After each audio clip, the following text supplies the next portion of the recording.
ಅಯ್ಯೋ ನಾಚ್ಕೊಳ್ತಾ ಇರೋದು ನೋಡಿ. ಈಗಲೇ ಇಷ್ಟೊಂದು ನಾಚ್ಕೊಂಡ್ರೆ ಹೇಗಮ್ಮ? ಇನ್ನೂ ಮದುವೆ ಆಗಿ ಫಸ್ಟ್ ನೈಟ್ನಲ್ಲಿ ನಾಚ್ಕೊಳ್ಳೋದು ತುಂಬಾ ಇದೆ. ಹೋಗಿ ಸಾಕ್ಷಿ, ಏನೇನೋ ಮಾತಾಡ್ತೀಯ.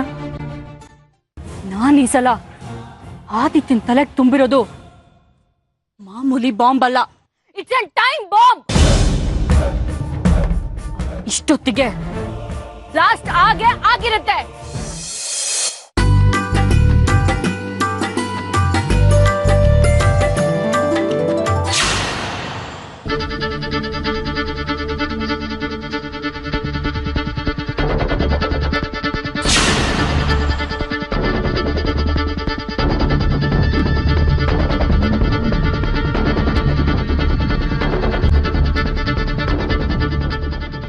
ಹೇಗಿದೆಯೋ ಅದೇ? ಎನಿವೆ ಕಂಗ್ರಾಟ್ಸ್ ಕಣೋ. ನಿನ್ನ ಈ ರೀತಿ ನೋಡೋದಕ್ಕೆ ತುಂಬ ಖುಷಿ ಆಗುತ್ತೆ. ಇಷ್ಟಕ್ಕೆ ಖುಷಿ ಪಟ್ರೆ ಹೇಗೆ? ಇನ್ನ ನಿಮಗೆ ತುಂಬಾ ಖುಷಿ ಕೊಡೋದಿದೆ. ನಾನು ಮದುವೆಗೆ ಬಂದಿದ್ದೀರಾ, ನಿಮಗೆ ತೃಪ್ತಿ ಆಗೋದು ಖುಷಿ ಕೊಡದೇ ಇದ್ರೆ ನಾನು ಮದುವೆ ಆಗೇನು ಪ್ರಯೋಜನ? ಏನೋ ಅದಿ, ನಮ್ಗೆಲ್ಲ ಅಷ್ಟೊಂದು ಖುಷಿ ಕೊಡ್ಬೇಕು ಅಂತ ಅನ್ಕೊಂಡಿದೀಯಾ? ಮದುವೆ ಆದ್ಮೇಲೆ ನಮ್ಮ ಜೊತೆಲೇ ಇದ್ಬಿಡ್ತೀಯಾ? ನೀನು ಹಾಗೆ ಬಂದ್ರೆ ನಮಗೆಲ್ಲ ಎಷ್ಟು ಸಂತೋಷ ಆಗುತ್ತೆ ಗೊತ್ತಾ? ಸ್ವಲ್ಪ ತಾಳ್ಮೆಯಿಂದ ಇರಜ್ಜಿ. ಯಾಕೆ ಎಷ್ಟು ಎಕ್ಸೈಟ್ ಆಗ್ತಿದ್ಯಾ? ಇನ್ನ ಮದುವೆನೇ ಸ್ಟಾರ್ಟ್ ಆಗಿಲ್ಲ. ಎಲ್ಲಿ ಆರ್ಯ ಇನ್ನ ಬಂದಿಲ್ವಾ? ಬರ್ತಾನೆ, ಯಾರು ಬರ್ದೇ ಇದ್ರು ಅವ್ನು ನಿನ್ ಮದ್ವೆಗೆ ಬಂದೇ ಬರ್ತಾನೆ. ಅದೇ ಅನ್ಕೊಂಡೆ, ಅವನ್ ಬರ್ದೆ ಮದ್ವೆಗೆ ನಡೀತೆ ಅಂತ. ಬರ್ಲಿ ಬರ್ಲಿ, ವೇಟ್ ಮಾಡ್ತೀನಿ. ಆದಿತ್ಯ ಅವರೇ ಬನ್ನಿ, ಟೈಮ್ ಆಗ್ತಿದೆ, ಶಾಸ್ತ್ರ ಶುರು ಮಾಡೋಣ. ಇರಿ ಪುರೋಹಿತ್ರೆ, ಇನ್ನ ಇಬ್ರು ಇಂಪಾರ್ಟೆಂಟ್ ಗೆಸ್ಟ್ ಬರೋರು ಇದಾರೆ, ಬಂದ್ಮೇಲೆ ಶುರು ಮಾಡೋಣ. ಇಂಪಾರ್ಟೆಂಟ್ ಗೆಸ್ಟಾ? ಯಾರದು? ಬಂದ್ಮೇಲೆ ನಿನಗೆ ಗೊತ್ತಾಗ್ತಮ್ಮ.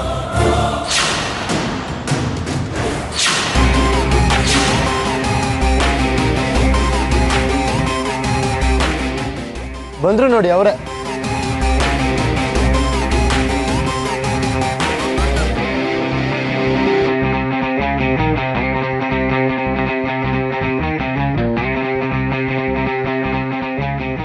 ಪುರೋಹಿತ್ರೆ, ಕಾರ್ಯಕ್ರಮ ಶುರು ಮಾಡ್ಬೋದು.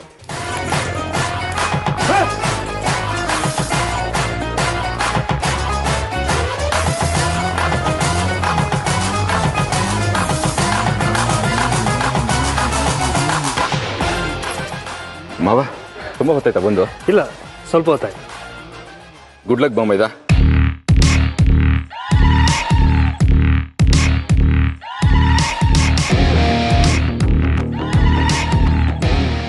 Thank you.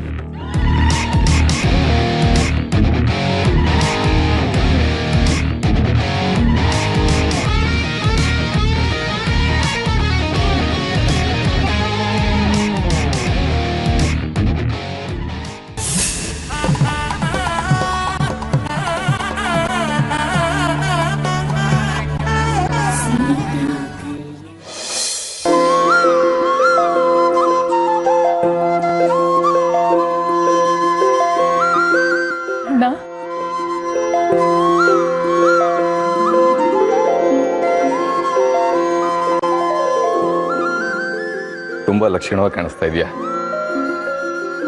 ಆದಿತ್ಯನ ನೋಟ ಮಾತು ಹೊರಟಾಗಿರ್ಬೋದಷ್ಟೇ, ಅವನ ಮನಸ್ಸು ತುಂಬ ಒಳ್ಳೇದು. ನೀನು ಅವನ ಜೊತೆ ತುಂಬ ಚೆನ್ನಾಗಿರ್ತೀಯ. ಒಳ್ಳೇದಾಗಲಿ. ಅಣ್ಣ, ನೀವು ನನ್ನ ಮದ್ವೆಗೆ ಬಂದಿರೋದು ತುಂಬಾ ಖುಷಿ ಆಗ್ತಿದೆ ನನಗೆ. ಈ ಸಮಯದಲ್ಲಿ ಡ್ಯಾಡಿನೂ ಇದ್ದಿದ್ರೆ ಚೆನ್ನಾಗಿರೋದು.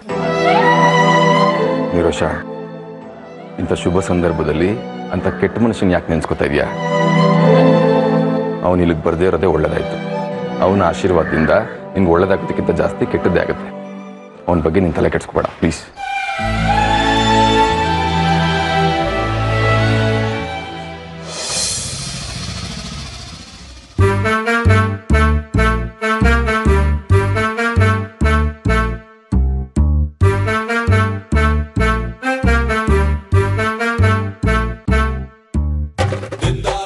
ಆದಿ, ಅಲ್ಲಿ ನೋಡೋ ನಿನ್ ತಮ್ಮ ಹೇಗ್ ಬರ್ತಾ ಇದ್ದಾನೆ ಅಂತ.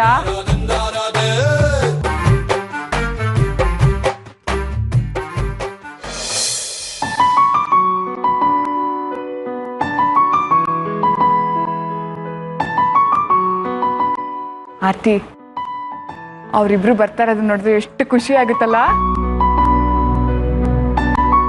ಅವರಿಬ್ರು ಜೋಡಿ ಹೇಳಿ ಮಾಡಿಸ್ದಾಗಿದೆ ಅಲ್ವಾ? ಇನ್ನೇನು ಚಿಕ್ಕ ಮಗುನ ಈ ಚೇಷ್ಟೆಲ್ಲ ಅಂತ ಇಟ್ಕೊಳ್ಬೇಡ. ತೆಗಿ ಕೈ.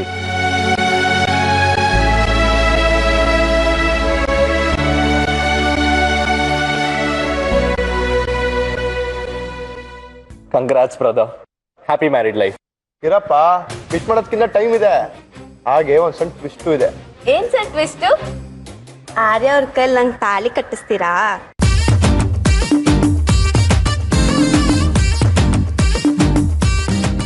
ಪಾಪ ಆದಿ, ಹಸಿ ಮನೆ ಮೇಲೆ ಕೂತ್ಕೋ.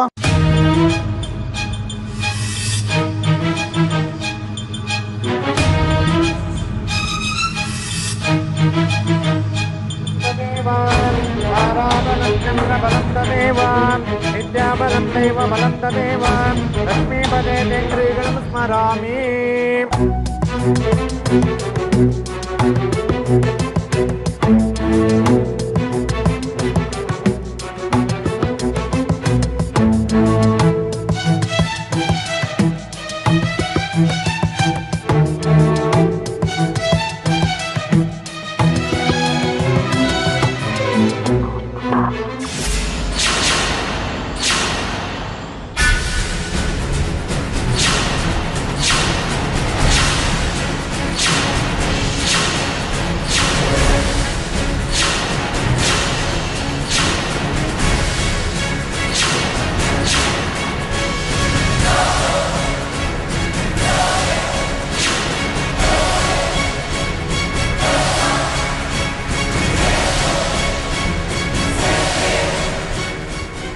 ಏನೋ ಇದು?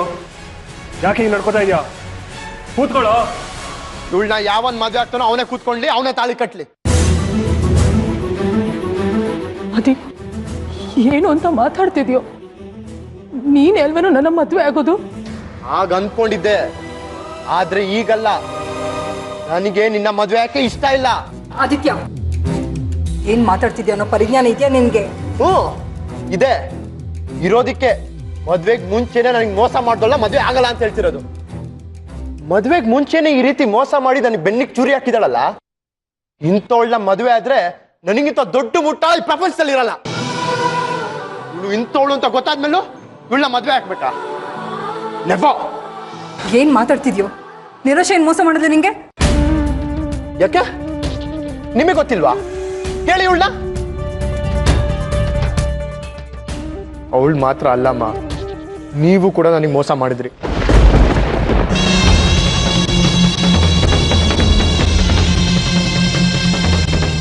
ಈ ಸಾಕ್ಷಿ ಇವಳು ನನಗೆ ಮೋಸ ಮಾಡಿದ್ಲು. ನನಗೆ ಯಾರು ಮೋಸ ಮಾಡಿದ್ರು ನಾ ದೇವ್ರ ಥರ ಪೂಜಿಸು ನಮ್ಮಮ್ಮ ನನಗೆ ಮೋಸ ಮಾಡಲ್ಲ ಅಂದ್ಕೊಂಡಿದ್ದೆ. ಆದರೆ ನೀವು ನನಗೆ ಮೋಸ ಮಾಡಿಬಿಟ್ರಲ್ಲಮ್ಮ. ನಾನು ನಮ್ದವರೆಲ್ಲ ನನಗೆ ಮೋಸ ಮಾಡ್ತಾನೆ ಬಂದ್ರಲ್ಲಮ್ಮ. ಇವ್ರ ಜೊತೆ ಸೇರಿ ನೀನು ನನಗೆ ಮೋಸ ಮಾಡಿಬಿಟ್ಟೆ. ಮದುವೆಗೆ ಅಂತ ಕರೆಸಿ ತಾಳಿ ಕೊಟ್ಟೋ ಟೈಮಲ್ಲಿ ಇಲ್ದಿರೋ ಸೀನ್ ಕ್ರಿಯೇಟ್ ಮಾಡ್ತಿದ್ಯಲ್ಲ, ಸರಿನಾ? ನೀನು ನನಗೆ ಹೇಳಕ್ ಬರಬೇಡ ಆರ್ಯ. ಇವರೆಲ್ಲ ಒಳ್ಳೆಯವ್ರು, ಹಾಗೆ ಮುಕ್ಕೋಡ್ ಹಾಕೊಂಡಿರೋ ವಿಕಾರ ರೂಪದವರು.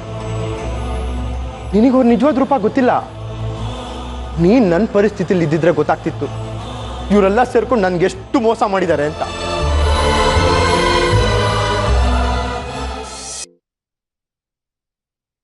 ನಮ್ಮಮ್ಮ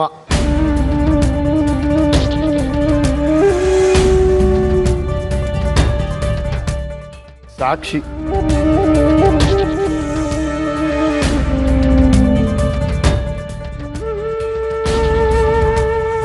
ನಾ ಮದ್ವೆ ಆಗೋ ಹುಡುಗಿ.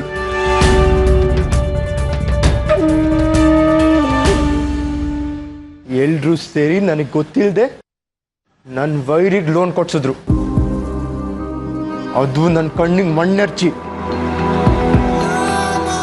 ಇವನಿಗೆ ನಾಚಿಕೆ, ಮಾನ, ಮರ್ಯಾದೆ ಏನೂ ಇಲ್ಲದೆ ನನ್ನಿಂದನೇ ದುಡ್ಡು ತಗೊಂಡು ಬಿಸ್ನೆಸ್ ಸ್ಟಾರ್ಟ್ ಮಾಡಿ ನನಗೆ ನಷ್ಟ ಮಾಡ್ತಾನೆ.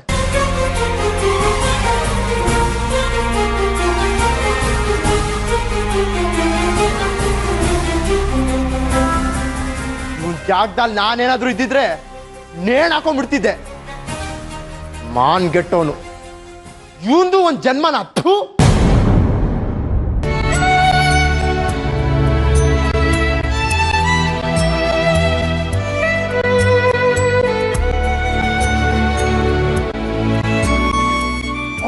ಅವನು ಹಾಳಾಗೋಗ್ಲಿ.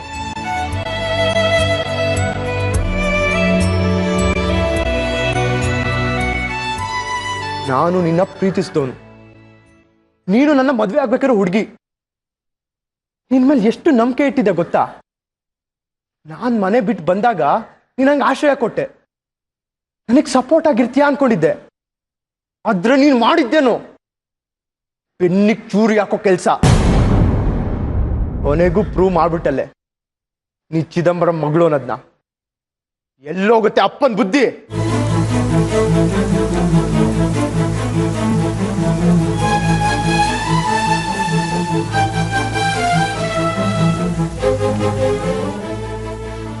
ನಿನಗೆ ಮದ್ವೆ ಆಗೋ ಹುಡುಗನ್ಗಿಂತ ನಿಮ್ಮ ಅಣ್ಣನೇ ಹೆಚ್ಚಾದ ಅಲ್ವಾ? ಇಷ್ಟೆಲ್ಲ ಆದ್ಮೇಲೂ ನಿನ್ ಮದ್ವೆ ಆದ್ರೆ ನಿಮ್ಮ ಅಪ್ಪನ ಮಾತು ಕೇಳ್ಕೊಂಡು ಊಟದಲ್ಲಿ ವಿಷ ಹಾಕಿದ್ರು ನಂಗೆ ಆಶ್ಚರ್ಯ ಇಲ್ಲ ಕಣೆ. ದ್ರೋಹಿ ಕಣೆ ನೀನು. ಅದೇ ನಾನು ಬೇಕು ಅಂತ ಮಾತಾಡಬೇಡ. ನಿನಗೆ ನನ್ನ ಹತ್ರ ಮಾತಾಡೋ ಹಕ್ಕಿಲ್ಲ, ನನ್ನ ಮದ್ವೆ ಆಗೋ ಯೋಗ್ಯತೆನೂ ಇಲ್ಲ. ಮಾತಾಡ್ಬೇಡ. ಚಿದಂಬರಂಗೆ ಬೇಲ್ ಕೊಡ್ಸಿದ್ ಯಾರು? ನೀನೇ ತಾನೆ?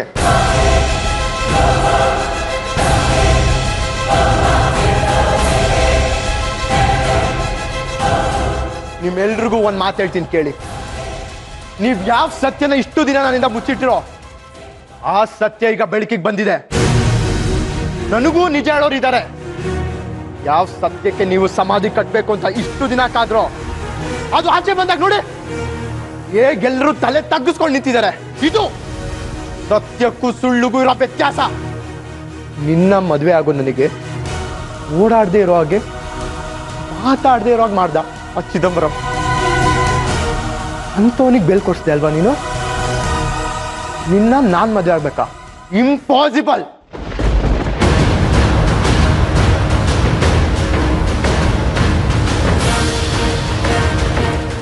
ನೀವುಗಳೆಲ್ಲ ಏನ್ ಯೋಚನೆ ಮಾಡ್ತಾ ಇರೋ ಅಂತ ನನಗೆ ಚೆನ್ನಾಗಿ ಗೊತ್ತು. ನನಗೆ ನಿನ್ನೆನೇ ವಿಷಯ ಗೊತ್ತಾದ್ರು ಇವತ್ತಿನವರೆಗೂ ಯಾಕೆ ಕಾದೆ ಅಂತ ತಾನೆ. ನಾನು ನಿನ್ನೆನೇ ವಿಷಯ ಹೇಳಿದ್ರೆ ಒಬ್ರಿಗೋ ಇಲ್ಲ ಇಬ್ಬರಿಗೋ ವಿಷಯ ಗೊತ್ತಾಗ್ತಿತ್ತು. ನಾನು ನಿಮ್ಗಳ ತರ ಪ್ಲಾನ್ ಮಾಡಿ ಎಲ್ರೂ ಒಟ್ಟಿಗೆ ಸೇರಿಸಿ ಬುದ್ಧಿ ಕಳ್ಸೋಣ ಅಂತ ಸುಮ್ಮನೆ ಇದ್ದೆ. ಅದೇ ನಿನ್ನಿಂದ ವಿಷಯ ಮುಚ್ಚಿಟ್ಟು ತಪ್ಪು ಮಾಡಿದ್ದೀನಿ ಕಣೋ. ನಿಜ, ನಿನಗೆ ನನ್ನ ಮೇಲೆ ಕೋಪ ಬಂದಿದೆ, ಅದು ನಿಜ. ಬೇಕಾದ್ರೆ 2 ಏಟು ಹೊಡೆದು ಬಿಡು, ಆದ್ರೆ ಮದ್ವೆ ಆಗಲ್ಲ ಅಂತ ಮಾತ್ರ ಹೇಳ್ಬೇಡ್ವೋ. ನಿನ್ನ ಬಿಟ್ಟು ನನ್ ಕಲಿರಕ್ಕಾಗಲ್ಲ. ನಿನ್ನಂತವಳ ಮದುವೆ ಹಾಕಿಂತ ಯಾವ್ದಾದ್ರು ಹಾಳ್ ಬಾವಿಗೆ ಬಿದ್ದು ಸಾಯದ ಮೇಲೂ ಎಲ್ಲ ಗೊತ್ತಿದ್ದು ನಾನು ನಿನ್ನ ಮದುವೆ ಆಗ್ತೀನ? ನೋ, ನೆಬೋ. ಅದೇ ನಿಲ್ಕೊಳ್ಳೋ, ಅದೇ ನಿನ್ನ ಕಾಲ ಬೀಳ್ತಿರ್ಕೊಳ್ಳೋ, ನನ್ನ ಬಿಟ್ಟು ಹೋಗ್ಬೇಡ. ಅದಕ್ಕೆ ಪ್ಲೀಸ್ ಮಾತು ಕೇಳು. ಅವಳು ಇನ್ಮೇಲೆ ಪ್ರಾಣನ ಇಟ್ಕೊಂಡಿದ್ದಾಳೆ, ಅವಳನ್ನ ಬಿಟ್ಟು ಹೋಗ್ಬೇಡ ಪ್ಲೀಸ್. ನೀವು ಒಳ್ಳೆ ವಹಿಸ್ಕೊಂಡ್ ಬರಬೇಡಿ. ಅದೇ ನೋಡು, ಅವರು ಬೇಕು ಅಂತ ನಿನಗೆ ಸುಳ್ಳು ಹೇಳಿಲ್ಲ. ಸಮಯ ಸಂದರ್ಭ ಆಗಿತ್ತು. ಎಲ್ಲಿ ನಿನಗೆ ಸತ್ಯ ಹೇಳಿದ್ರೆ ಸಿಟ್ಟು ಮಾಡ್ಕೋತಿ ಅಂತ ವಿಷಯನ ಮುಚ್ಚಿಟ್ಟಿದ್ದಾರೆ. ಈಗೇನು ಅವ್ರೆಲ್ಲರೂ ನಿನಗೆ ಕ್ಷಮೆ ಕೇಳ್ಬೇಕಾ? ಅವ್ರೆಲ್ಲರ ಪರವಾಗಿ ನಾನು ನಿನಗೆ ಕ್ಷಮೆ ಕೇಳ್ತೀನಪ್ಪ. ದಯವಿಟ್ಟು ಒಂದು ನಿರೋಷ ಮದುವೆ ನೋಡಿ. ನೀವು ನನಗೆ ಬುದ್ಧಿ ಹೇಳೋ ಅವಶ್ಯಕತೆ ಇಲ್ಲ.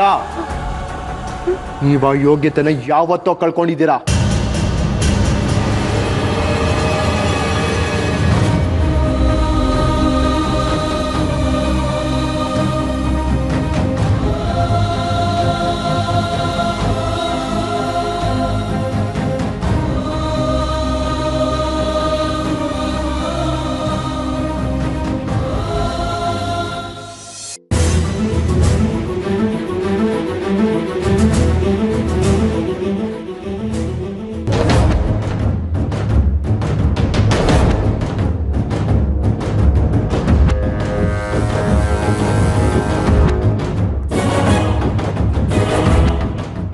ಅದೇ ನನ್ನ ತಂಗಿ ನಿರೋಷ ವಿಷಯ ಮುಚ್ಚಿಟ್ಟಿದ್ದು ತಪ್ಪು, ನಾನು ಒಪ್ಕೋತೀನಿ.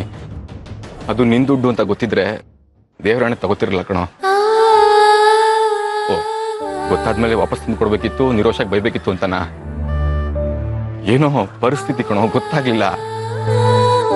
ಆಯ್ತಪ್ಪ, ಆಯ್ತು, ನಾನು ಸರಿ ಇಲ್ಲ. ನನ್ನ ತಂಗಿ ನಿರೋಷ ತುಂಬಾ ಒಳ್ಳೆಯವಳು ಕಣೋ. ಏನು ಕೆಟ್ಟಗಳಿಗೆ ಎಲ್ಲ ಆಗೋಯ್ತು. ಪ್ಲೀಸ್ ಎಲ್ಲ ಮರ್ತು ಬಿಡು. ನನಗೋಸ್ಕರ ಅಲ್ಲ, ನಿಮ್ಮ ಮನೆಯವ್ರಿಗೋಸ್ಕರನೂ ಅಲ್ಲ, ನಿನ್ನ ಪ್ರಾಮಾಣಿಕವಾದ ಪ್ರೀತಿಗೋಸ್ಕರ. ನೀನು ನಿರೋಷನ್ನ ತುಂಬಾ ಇಷ್ಟಪಟ್ಟಿದ್ಯಾ, ಅವಳು ನಿನ್ನ ಮನಸಾರೆ ಇಷ್ಟಪಟ್ಟಿದ್ದಾಳೆ ಅಲ್ವಾ? ಶಿಕ್ಷಿಸೋದು ಮನುಷ್ಯ ಗುಣ, ಕ್ಷಮಿಸೋದು ದೈವ ಗುಣ ಅಂತಾರೆ. ಪ್ಲೀಸ್ ಕಣೋ, ನಮ್ಮೆಲ್ರೂ ಕ್ಷಮಿಸ್ಬಿಡು. ನನ್ನ ತಂಗಿ ನಿರೋಷನ್ ಮದುವೆ ಪ್ಲೀಸ್ ಪ್ಲೀಸ್ ಕಣೋ. ಬಾ ಬರೋ ನಡೀರಿ.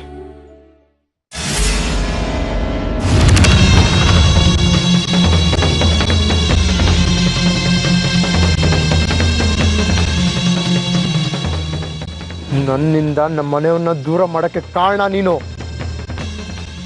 ನಿನ್ನ ಮಾತ್ರ ನಾ ಸುಮ್ಮನೆ ಬಿಡಲ್ಲ ಕಣೋ, ಮುಗಿಸ್ತೀನಿ.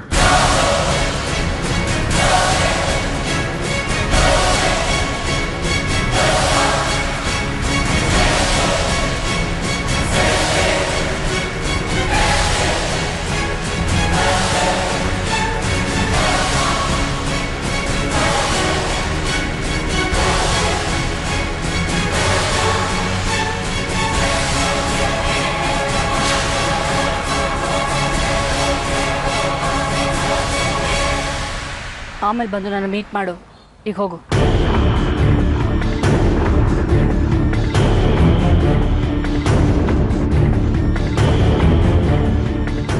ಈಗೇನಂತೀರಿ ಚಿದಂಬರಂ? ನಾನು ಅನ್ಕೊಂಡಂಗೆ ಆಯ್ತು. ನಾನಿಟ್ಟು ಬಾಂಬು ಸರಿಯಾದ ಟೈಮ್ಗೆ ಬ್ಲಾಸ್ಟ್ ಆಗಿ ಮದ್ವೆ ನಿಂತು ಹೋಯ್ತು.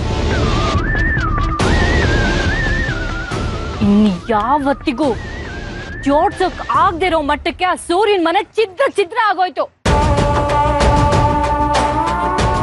ಹೇಗಿದೆ ನನ್ನ ಮಾಸ್ಟರ್ ಪ್ಲಾನ್? ಶಭಾಷ್ ಶಭಾಷ್, ಮೆಚ್ಚಿದೆ ನೀನು. ಕೊನೆಗೂ ಅಂದುಕೊಂಡದನ್ನ ಸಾಧಿಸಿ ತೋರಿಸ್ಬಿಟ್ಟೆ. ಪಾಪ ನಿನಗೆ ಎಷ್ಟು ಥ್ಯಾಂಕ್ಸ್ ಹೇಳಿದ್ರು ಸಾಲದು. ನಾನು ಕೇಳಿದ್ದೆ, ಒಬ್ಬ ಗಂಡಸಿನ ಯಶಸ್ಸಿನ ಹಿಂದೆ ಒಂದು ಹೆಣ್ಣಿರುತ್ತಾಳೆ ಅಂತ. ಆದ್ರೆ ಇವತ್ತು ಒಬ್ಬ ಗಂಡಸಿನ ನಾಶದ ಹಿಂದೆ ಅದೇ ಹೆಣ್ಣಿರುತ್ತಾಳೆ ಅನ್ನೋದನ್ನ ನೀನು ಪ್ರೂವ್ ಮಾಡಿ ತೋರಿಸ್ಬಿಟ್ಟೆ. Very good. ಕೇಳು, ನಿನಗೇನು ಬೇಕೋ ಕೇಳು, ಇವತ್ತು ಕೊಡ್ತೀನಿ.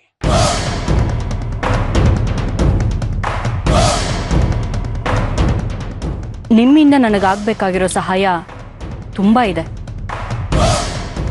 ಆದ್ರೆ ಈಗ ಬೇಡ, ಸಮಯ ಬಂದಾಗ ಕೇಳ್ತೀನಿ.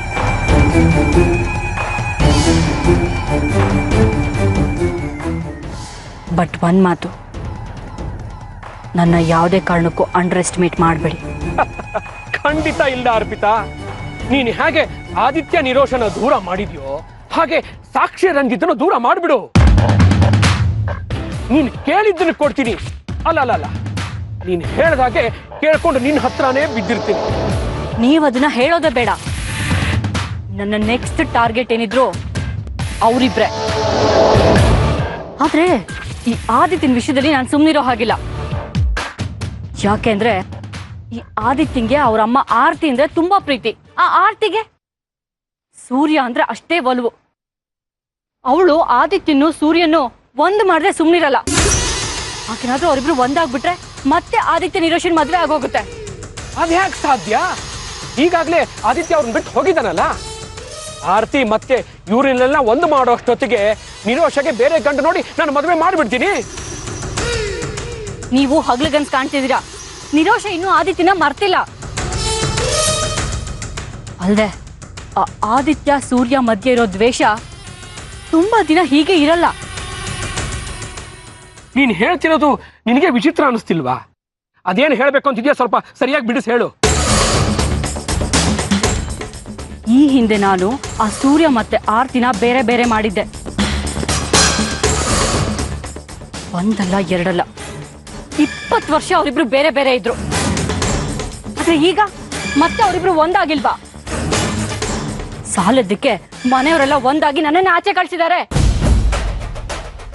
ಆ ಸೂರ್ಯನ ಮನೆಯಲ್ಲಿ ಯಾರು ಎಷ್ಟೇ ಜಗಳ ಆಡಿದ್ರು, ಯಾರಿಗೆ ಯಾರ ಮೇಲೆ ಎಷ್ಟೇ ಬೇಜಾರಾಗಿದ್ರು, ಒಬ್ರು ಕಣ್ಣೀರು ಹಾಕಿದ್ರೆ ಸಾಕು, ಎಲ್ಲರೂ ಒಂದಾಗ್ಬಿಡ್ತಾರೆ. ಅದು ಆ ಸೂರ್ಯನ್ ಫ್ಯಾಮಿಲಿ ಒಳಗುಟ್ಟು.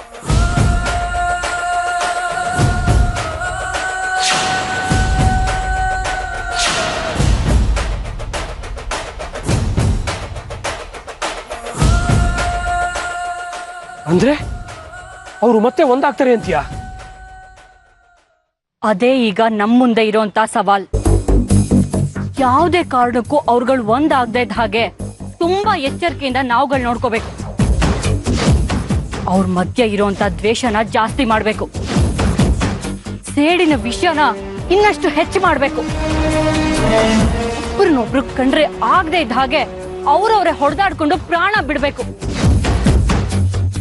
ಯಾದವಿ ಕತೆ ತರ ಅವ್ರವ್ರೆ ಕಿತ್ತಾಡ್ಕೊಂಡು ಸಾಯ್ಬೇಕು. ಆಗ್ಲೇ ನನ್ನ ಮನ್ಸಿಗೆ ನೆಮ್ಮದಿ.